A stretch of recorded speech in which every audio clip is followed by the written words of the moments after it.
মিলি এসো মা গো, এসো এসো এসো এসো।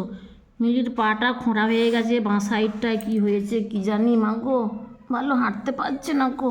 এসো এসো এসো এসো এসো এসো এসো এসো এসো এসো এসো এসো।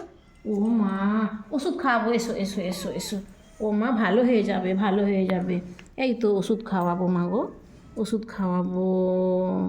চুপ করো, ভালো হয়ে যাব, একদম ভালো হয়ে যাবে, পাটা ভালো হয়ে যাবে। ঈশ্বর, পাটা ভালো করে দাও। হাঁ করো, হাঁ করো, হাঁ করো, হাঁ করো, হাঁ করো, হাঁ করো। এই তো, very good, very good, very good, very good.